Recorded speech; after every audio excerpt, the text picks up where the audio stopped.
بسم اللہ الرحمن الرحیم۔ السلام علیکم، آپ دیکھ رہے ہیں میرا یوٹیوب چینل جس کا نام ہے اسلامک آفیشل 2.0۔ آج میں آپ کے ساتھ حضرت یوسف علیہ السلام کا واقعہ شیئر کروں گی۔ محترم ناظرین، قرآن کریم میں حضرت یوسف علیہ السلام کے بارے میں بہترین قصہ بتایا گیا ہے۔ حضرت یوسف علیہ السلام حران میں پیدا ہوئے۔ ان کی والدہ کا نام حضرت راحیل اور ان کے والد حضرت یعقوب علیہ السلام تھے۔ حضرت یعقوب علیہ السلام حران سے ہجرت کر کے کنعان چلے گئے۔ حضرت یعقوب علیہ السلام کی زندگی کا ایک طویل عرصہ گزرا۔ ان کی والدہ حضرت راحیل اپنے دوسرے بیٹے کو جنم دیتے ہوئے دنیا سے کوچ کر گئی۔ کنعان ان کی سوتیلی والدہ ان کی خالہ لیا نے ان کی پرورش کی۔ انہوں نے اپنے بچوں سے زیادہ بڑھ کر حضرت یوسف علیہ السلام کا خیال رکھا۔ وہ یہ سمجھتے تاکہ وہ یہ نہ سمجھے کہ ہم تو سوتیلے ہیں۔ حضرت یوسف علیہ السلام کی عمر 7 سال ہوئی تو آپ صبح نیند سے جاگے تو اپنے والد کے پاس گئے اور کہا کہ آج رات میں نے ایسا خواب دیکھا ہے جو کہ بہت اچھا ہے، جس سے میں بہت خوش ہوں۔ انہوں نے اپنے والدین کو بتایا کہ میں نے دیکھا کہ 11 ستارے، ایک چاند اور سورج مجھے سجدہ کر رہے ہیں۔ حضرت یعقوب علیہ السلام بڑے خوش ہوئے۔ انہوں نے کہا، بیٹے تمہارا یہ خواب سچا ہے، یہ تمہارے روشن مستقبل کی نشاندہی کر رہا ہے جس کی مجھے برہنہ توقع رہی ہے۔ تمہارا رب تمہیں منتخب کرے گا اور تمہیں خوابوں کی تعبیر سکھائے گا اور آل یعقوب پر اپنی نعمت تمام کرے گا جنہیں تم سے پہلے تمہارے آباء و اجداد حضرت اسحاق پر وہ اپنی نعمت پوری کر چکا ہے۔ پروردگار حلیم اور رحیم ہے، لیکن یہ خواب اپنے بھائیوں کو نہ بتانا کیونکہ ممکن ہے کہ وہ تمہارے خلاف کوئی منصوبہ بنائیں، کیونکہ حضرت یوسف علیہ السلام کی والدہ فوت ہو چکی تھی۔ وہ بن ماں کے بچے تھے۔ حضرت یعقوب علیہ السلام کو حضرت یوسف علیہ السلام سے بے انتہا محبت تھی۔ بھائیوں نے اسے اپنے باپ سے دور کرنے کا منصوبہ بنایا تاکہ انہیں باپ کی محبت مل سکے۔ سب مل کر حضرت یعقوب علیہ السلام کے پاس آئے اور کہنے لگے کہ آپ حضرت یوسف کے بارے میں ہم پر بھروسہ کریں کیونکہ ہم اس کے خیر خواہ ہیں۔ آپ ہمیں اجازت دیجیے کہ کل وہ جنگل میں جا کر ہمارے ساتھ لکڑیاں کاٹے اور سیر و تفریح کرائے۔ ہم وعدہ کرتے ہیں کہ اس کی حفاظت کریں گے۔ حضرت یعقوب علیہ السلام کو اپنے بیٹوں کے ارادوں کا علم تھا، لیکن آپ ان سے یہ بھی نہیں کہہ سکتے تھے کہ مجھے تم لوگوں سے خوف ہے۔ لہٰذا انہوں نے کہا کہ یوسف سے جدائی مجھے پریشان کر دیتی ہے، پھر مجھے یہ ڈر بھی ہے کہ تم اس سے غافل نہ ہو جاؤ اور کوئی بھیڑیا اسے پھاڑ کھائے۔ یوسف کے بھائی خاموش نہیں رہے بلکہ کہا کہ ہمارے ہوتے ہوئے یہ ہماری بہادری اور شجاعت کے باعث بھی اگر یہ واقعہ ہو جائے تو یہ ہماری بدقسمتی ہے، ورنہ ایسا ہرگز نہیں ہوگا۔ دوسرے دن اس کے بھائی اسے لے کر کنعان کے دروازے سے باہر نکلے۔ ابھی وہ تھوڑی دور ہی نکلے تھے کہ ان کے چہرے سے دشمنی اور نفرت کے آثار نظر آنے لگے۔ انہوں نے حضرت یوسف علیہ السلام کو مارنا شروع کر دیا۔ انہوں نے یہاں تک کہ انہیں قتل کرنے لگے۔ پھر حضرت یوسف علیہ السلام نے کہا کہ انہیں قتل نہ کرے۔ پھر انہوں نے ایسی آپس میں بات چیت کی تو یہ فیصلہ ہوا کہ انہیں قتل نہ کرے بلکہ کنویں میں پھینک دے۔ چلتے چلتے وہ کنعان کے کنویں کے پاس پہنچے۔ حضرت یوسف علیہ السلام بہت روئے، لیکن ان کا رونا بھائیوں کے اندر نفرت کی آگ کو نہ بجھا سکا اور اس حرام کام سے انہیں نہ بچا سکا، اور یہ جرم انہوں نے کر دیا۔ انہوں نے حضرت یوسف علیہ السلام کی قمیض اتار لی اور انہیں برہنہ کر کے کنویں میں پھینک دیا۔ انہوں نے یہ سوچا کہ اب ان کے باپ کے دل میں صرف انہی کی محبت ہوگی، لیکن ایسا نہ ہوا۔ جب سورج ڈوب گیا اور حضرت یوسف کے بھائی روتے ہوئے واپس گھر باپ کے پاس پہنچے تو حضرت یوسف علیہ السلام کی قمیض حضرت یعقوب علیہ السلام کو دکھائی جو کہ بکری کے خون سے بھری ہوئی تھی۔ باپ کو یہ کہانی سنا دی کہ جب ہم سب کام کرنے میں مصروف تھے تو ایک بھیڑیے نے ان پر حملہ کر دیا اور اسے چیر پھاڑ ڈالا۔ یہ اس کے خون لگی قمیض ہے اور ہماری روتی ہوئی آنکھیں اس بات کا ثبوت ہے۔ اگر ہم صحیح بھی ہوں تو آپ ہمارا یقین نہیں کریں گے، لیکن آپ نے دل میں کہا کہ تم لوگوں نے اپنے ہاتھ سے جرم کیا۔ ادھر حضرت یوسف کنویں کے اندر بیٹھے اپنے مستقبل کی فکر اور اپنے باپ کی یاد میں پریشان تھے۔ انہیں رہ رہ کر اپنے بے قصور ہونے کا احساس ہو رہا تھا۔ اسی دوران میں ایک قافلہ جو مصر جا رہا تھا، قافلے نے وہاں رکنا تھا اور انہوں نے اپنے ایک آدمی کو پانی لینے بھیجا۔ اس نے ڈول اندر پانی کے ڈالا اور اوپر کھینچا تو دیکھا کہ ڈول کے اندر ایک خوبصورت لڑکا لٹک رہا ہے جس کا چہرہ چاند جیسا ہے۔ اس غلام کی حیرت اور خوشی کی انتہا نہ رہی۔ اس نے کہا، دیکھو آؤ، اور ایک لڑکا ملا ہے۔ لوگ دیکھنے کے لیے جمع ہو گئے اور انہوں نے سوچا کہ انہیں ساتھ مصر لے جائیں گے اور غلام بنا کر بیچ دیں گے۔ اسی دوران اس کے بھائی یہ دیکھنا چاہتے تھے کہ حضرت یوسف علیہ السلام کے ساتھ کیا ہوا۔ وہ وہاں آ پہنچے اور انہوں نے قافلے والوں کے ساتھ انہوں نے کہا کہ یہ ہمارا غلام ہے جو کہ گم ہو گیا تھا۔ قافلے والوں نے کہا کہ اگر آپ اسے بیچنا چاہتے ہیں تو ہم خریدتے ہیں۔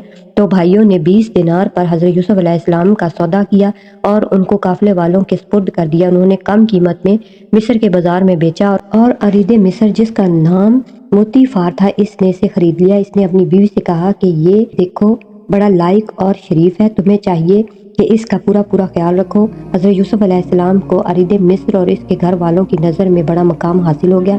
انہیں گھر کے تمام غلاموں اور خدمت کاروں پہ پورا اختیار ہو گیا اور یہ ان کے گھر میں پلے بڑھے۔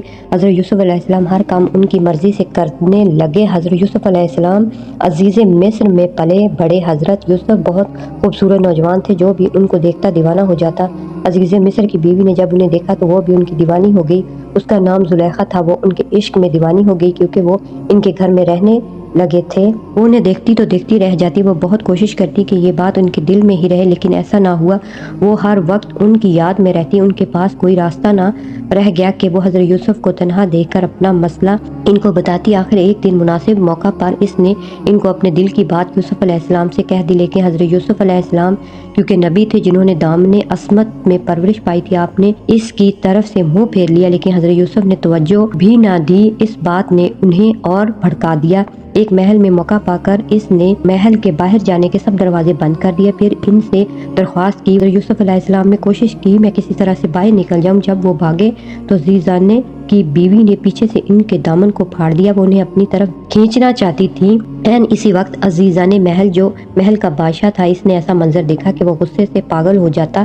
اس نے حضرت یوسف کو پھٹی ہوئی قمیض میں دیکھا اور اپنی بیوی کو بھی ایک عجیب حالت میں اس کے پیچھے دوڑتے ہوئے دیکھا۔ عزیزان محل کی بیوی نے اسے ایک نیا رنگ دے دیا اور سارا الزام حضرت یوسف علیہ السلام پر ڈال دیا۔ اس نے عزیز سے کہا کہ یہ جو شخص تمہاری غیر موجودگی میں تمہاری عزت کے ساتھ کھیلنا چاہتا تھا، تو ایسے شخص کی کیا سزا ہوگی؟ پاک دامن حضرت یوسف علیہ السلام نے عزیزان مصر سے کہا، میں ہمیشہ سچ بولتا ہوں۔ اس عورت نے مجھ سے ناجائز فعل انجام دینے کی کوشش کی ہے، جس کی وجہ سے میرا قمیض کھینچا۔ میرے گناہ کا کوئی ارادہ نہ تھا۔ حضرت یوسف نے کہا کہ یہ جھولے میں لیٹا ہوا بچہ میری گواہی دے گا۔ جس نے حضرت یوسف کے بارے میں گواہی دی کہ اگر قمیض سامنے سے پھٹی ہے تو حضرت یوسف علیہ السلام گنہگار ہے، لیکن اگر قمیض پیچھے سے پھٹی ہے تو وہ گنہگار نہیں ہے۔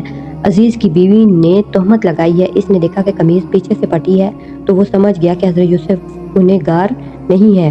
انہوں نے حضرت یوسف علیہ السلام کو کہا کہ اس قصے کو یہی ختم کر دو تاکہ یہ بات نہ پھیلے اور لوگ ہمارے بارے میں باتیں نہ کریں۔ پھر انہوں نے اپنی بیوی سے کہا کہ جاؤ خدا سے معافی مانگو، تم خطا کار ہو۔ محل کے بادشاہ نے بڑی کوشش کی کہ یہ بات باہر نہ نکلے، لیکن وہاں کے محفلوں میں یہ بات عورتوں میں ہونے لگی۔ ایک دفعہ تو محفل میں عزیز کی بیوی کی لعنت منانت بھی ہوئی، جس پر وہ بہت رنجیدہ ہوئی اور سوچنے لگی کہ کوئی ایسا کام کیا جائے کہ وہ اپنی زبان نہ کھولیں۔ تو اس نے اپنے ہاں ایک محفل رکھی اور تمام عورتوں کو بلایا کہ سب وہ سب آئیں اور بیٹھ گئیں، تکیے لگا کر بیٹھ گئیں۔ ان کو ایسے پھل پیش کیے گئے جنہیں چھری کی مدد سے کاٹا جاتا تھا۔ پھر ان کو ایک چھری اور عین اسی وقت ایک پھل دے دیا گیا۔ جب حضرت یوسف علیہ السلام اس کمرے میں داخل ہوئے، جب وہ پھل کاٹ رہی تھی، تو وہ ان کا حسن دیکھتے ہوئے اتنی محو ہو گئی کہ انہوں نے اپنے ہاتھ کاٹ لیے۔ کہنے لگے کہ یہ انسان ہے بلکہ ایک شان والا فرشتہ ہے۔ محل کے بادشاہ کی بیوی پھولی نہ سما رہی تھی،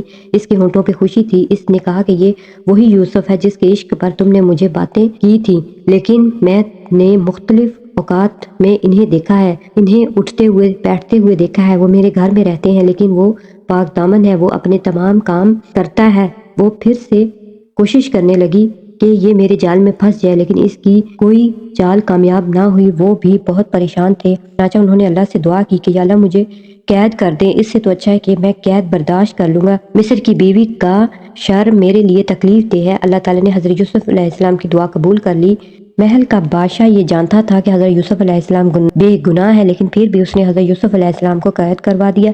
اس طرح اللہ نے ان کی مدد کی۔ جب حضرت یوسف قید میں ڈال دیا گیا تو ایک دن بادشاہ کے دو خاص آدمی قید میں ڈالے گئے، ایک باورچی تھا اور دوسرا بھی بادشاہ کا خاص آدمی تھا۔ باورچی پر یہ الزام تھا تھا کہ وہ بادشاہ کو زہر دینا چاہتا ہے۔ اس نے خواب دیکھا اور یہ خواب حضرت یوسف علیہ السلام کو سنایا اور تعبیر پوچھی۔ انہوں نے کہا کہ آپ نیک آدمی ہو اور تمہارے چہرے پر بزرگی کی علامات ہیں، ہمارے خواب کی تعبیر بتاؤ۔ انہوں نے اپنی دینی تبلیغ قید میں دینا شروع کر دی۔ انہوں نے بتایا کہ میں اپنے آباء و اجداد حضرت اسحاق اور حضرت ابراہیم علیہ السلام کے پیروکار ہوں اور اللہ کا خاص بندہ ہوں۔ ہمارے لیے یہ درست نہیں کہ ہم اللہ کے علاوہ کسی کو شریک ٹھہرائیں۔ تم جن بتوں کی پوجا کرتے ہو یہ صحیح نہیں ہے۔ یہ چند جملے کہنے کے بعد آپ نے خواب کی تعبیر بیان کی، کہا کہ وہ خواب میں انگور کو نچوڑ رہا ہے تو وہ بہت جلد رہا ہو جائے گا، وہ آزاد ہو جائے گا اور اپنے کام پر نصب ہو جائے گا۔ اور دوسرا، جس نے خواب میں دیکھا ہے کہ اس نے روٹیاں سر پر اٹھائی ہوئی ہیں اور پرندے کھا رہے ہیں، وہ تو اسے سزائے موت ہو جائے گی، سولی پر لٹکا دیا جائے گا، اوپر پرندے اس کا مغز نوچ کر کھائیں گے۔ جب انہوں نے سوچا جو آزاد ہو کر جا رہا ہے کیونکہ میں اس کے ذریعے آزاد ہونے کی کوشش کروں، تو انہوں نے اسے کہا کہ بادشاہ سے کہہ کر مجھے آزاد کروا دینا، لیکن وہ بھول گیا اور حضرت یوسف علیہ السلام کو قید سے رہا نہ کرا سکا۔ لیکن ان دونوں کے ساتھ ایسا ہی ہوا، لیکن حضرت یوسف علیہ السلام بہت عرصہ تک قید میں رہے۔ اسی دوران بادشاہ نے خواب دیکھا اور اس نے اس کی تعبیر کے لیے کچھ لوگوں کو بتایا۔ میں نے ایسا خواب دیکھا ہے کہ 7 سوکھی گائیں ندی سے باہر آتے دیکھی، پہلی 7 گائیں اگلی 7 گاؤں کو کھا رہی ہیں، اور دوسرا خواب میں نے دیکھا کہ 7 گندم کی بالیاں ہیں جو کہ 7 ہری بالیاں بھی دیکھیں۔ بادشاہ نے حاضرین سے پوچھا کہ کیا خواب کی تعبیر ہوگی؟ علماء نے بہت غور کیا لیکن وہ بتا نہ سکے۔ یہ خدا کی طرف سے بہانہ تھا۔ اس آدمی کو حضرت یوسف کی یاد آ گئی اور اس نے برسوں پہلے یہ واقعہ یاد آ گیا، اور اس نے بادشاہ کو بتایا کہ آپ کے قید خانے میں ایک آدمی ہے جو خواب کی تعبیر بتاتا ہے۔ پھر وہ قید خانے گیا اور بادشاہ کا خواب سنایا، اور حضرت یوسف علیہ السلام کو دنیا کی اصلاح کے لیے بھیجا گیا۔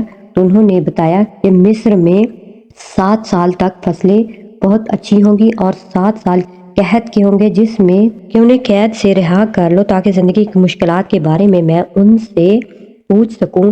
ایک عرصے سے وہ قید سے باہر نہیں آئے تھے۔ انہوں نے پہلے اپنی بے گناہی ثابت کروائی، پھر وہ باہر آئے۔ بادشاہ ان سے بہت خوش تھا۔ بادشاہ نے ان سے پوچھا کہ آپ کس منصب پر منتخب ہونا چاہتے ہیں؟ تو آپ نے غلہ اور کھیتی باڑی پر آپ منتخب ہوئے، اور آپ نے خوب اچھی کھیتی باڑی کی اور غلہ وغیرہ بھر گیا اور قحط کا وقت بھی آ گیا۔ دریائے نیل کا پانی کم ہو گیا اور آپ کے غلے نے بہت فائدہ دیا۔ اسی دوران قحط کے دنوں میں آپ کے بھرے ہوئے غلے کی وجہ سے لوگوں نے بہت اچھا وقت گزارا اور خوراک کی کوئی کمی نہ ہوئی۔ حضرت یوسف نے اپنی ازدواجی زندگی کا بھی آغاز کر دیا کیونکہ بادشاہ ان سے بہت خوش تھا، اور ان کی شادی کروا دی گئی۔ ان کی شادی اذناب کے ساتھ ہوئی۔ آپ کے 2 بچے پیدا ہوئے۔ ادھر زلیخا کا شوہر فوت ہو گیا اور وہ غریب ہو گئی اور بوڑھی ہو گئی اور مانگنے لگ گئی۔ جب آپ مصر کے بادشاہ مقرر ہوئے، منصب پر بیٹھے، تو وہ آپ کے آگے فریاد لے کر آئی اور کہنے لگی کہ آپ مجھے معاف کر دیں، اور جس سے میری جوانی واپس آ جائے گی اور میں دوبارہ سے ایک اچھا وقت گزاروں گی۔ تو حضرت یوسف علیہ السلام نے اسے معاف کر دیا۔ اس طرح وہ دوبارہ سے ایک اچھی زندگی گزارنے لگی اور اس کی جوانی بھی واپس آ گئی، کیونکہ اسے احساس ہو گیا کہ میں نے حضرت یوسف علیہ السلام کے ساتھ بہت برا کیا۔ ادھر حضرت یوسف علیہ السلام کے بھائیوں پر بھی قحط کے اثرات جو بہت زیادہ ہو گئے اور ان کے حالات جو ہیں وہ بہت بگڑ گئے، غلہ وغیرہ سب ختم ہو گیا، اور وہ غلہ لینے کے لیے مصر آنے کی تیاریوں میں تھے۔ انہوں نے اپنے والد صاحب سے کہا کہ ہم مصر جاتے ہیں اور وہاں سے غلہ لے کر آتے ہیں۔ جب وہ ان سے اجازت لے کر اپنے والد سے اجازت لے کر مصر پہنچے تو حضرت یوسف علیہ السلام نے انہیں پہچان لیا اور انہیں اچھا کھانا دیا اور انہیں غلہ وغیرہ بھی دے دیا جو وہ پیسے لے کر آئے تھے۔ لیکن انہیں ان کا سارا بیان سنا کہ آپ لوگ کون ہو اور کہاں سے آئے ہو، تو انہوں نے بتایا کہ ہم 12 بھائی ہیں اور ہمارے والد بزرگ جو ہیں وہ حضرت یعقوب علیہ السلام ہیں۔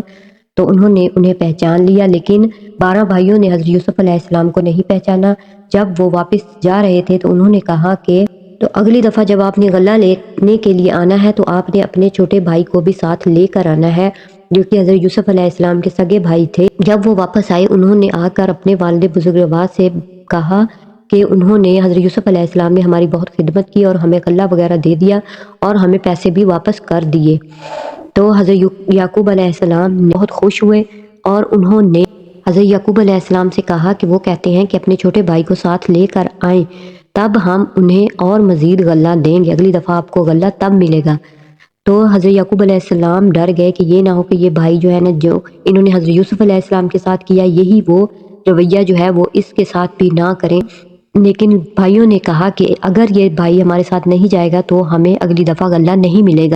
تو حضرت یعقوب علیہ السلام نے انہیں اجازت دے دی اور وہ ان کو ساتھ لے کر حضرت یوسف علیہ السلام کے پاس پہنچے۔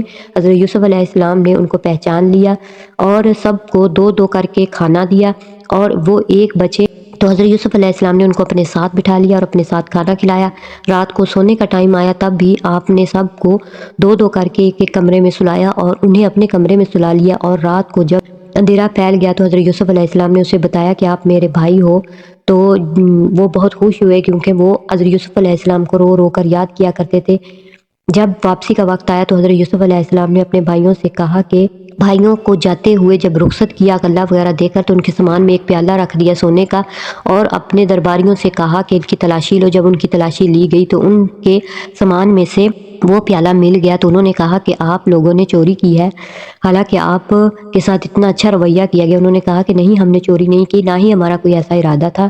تو آپ نے پیالے کے لیے اپنے اس بھائی کو قید کر لیا اور انہیں جانے دیا۔ جب آپ نے انہیں قید کیا تو ان بھائیوں نے کہا کہ پلیز آپ اسے قید نہ کریں، اسے جانے دیں، کیونکہ ہمارے والد جو ہے وہ ان سے بہت محبت کرتے ہیں۔ لیکن آپ نے بات نہ مانی اور انہیں جانے دیا۔ جب وہ چلے گئے تو آپ نے اپنے بھائی کو اپنے پاس رکھا، وہ گئے اور حضرت یعقوب علیہ السلام کو بتایا تو حضرت یعقوب علیہ السلام بہت پریشان ہوئے۔ انہیں یہ یقین نہ آیا کہ تم جھوٹ بول رہے ہو اور کہیں ان کے ساتھ برا سلوک کیا ہے۔ وہ واپس دوبارہ آئے اور حضرت یوسف علیہ السلام نے پھر انہیں اپنی قمیض دی کہ جاؤ اور اپنے والد بزرگوار کو دو تاکہ ان کی آنکھوں کی روشنی آ جائے۔ جب وہ حضرت یوسف علیہ السلام کی قمیض لے کر گئے تو انہوں نے حضرت یوسف علیہ السلام نے دور سے محسوس کر لیا کہ میں حضرت یوسف علیہ السلام کی خوشبو محسوس کر رہا ہوں۔ حضرت یعقوب علیہ السلام کو یہ خوشی تھی کہ وہ حضرت یوسف علیہ السلام کی خوشبو محسوس کر رہے ہیں، کیونکہ انہیں لگ رہا تھا کہ وہ زندہ ہے۔ جب ان کی قمیض ان کے پاس پہنچی تو انہوں نے اپنی آنکھوں کو لگائی تو اس سے ان کی آنکھوں کی روشنی واپس آ گئی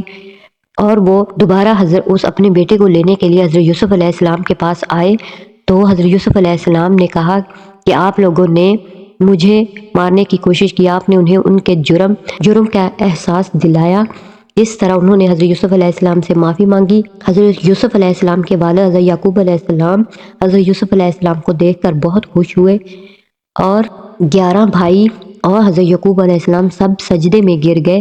تو یہ ان کے خواب کی تعبیر تھی، جو کہ 11 ستارے اور چاند اور سورج جو ان کے آگے سجدے میں گرے تھے، تو یہ ان کا خواب تھا۔